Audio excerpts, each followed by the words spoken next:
So what he's saying is personal income starting to drop in this report. It's been pretty robust up until this point. So that means people are making less money. If you're making less money and inflation's going up and you're not outpacing inflation, it's going to be pretty tough.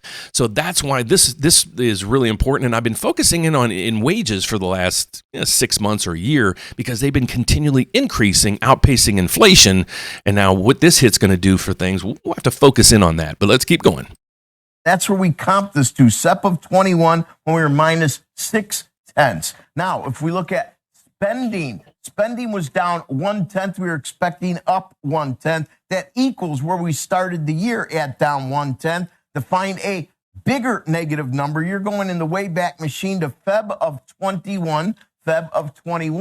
Now, if we look at real spending, of course, it's going to take a bit of a ding. Question is how much? Down 0.3. We're expecting this to be near unchanged. This would be the second negative number on real real spending. We started out the year down 0.5% before we really jumped up in March to up 0.7 to somewhat negate it. So down 0.3 would be comping to the very beginning of this year. Now to the inflation data. If we look at the PCE on a month-over-month basis, exactly as expected, up 0.1. In the rearview mirror, up 0.1. The best that we had this year was unchanged in March. If we look at the year-over-year PCE, we are at 2.3, exactly as expected. In the rearview mirror, 2.1 now becomes 2.2, so there is an extra 1/10 of heat in the rearview mirror. Now, okay, so when he explained that, he said previous number was 2.1, but it was revised to 2.2. So meaning last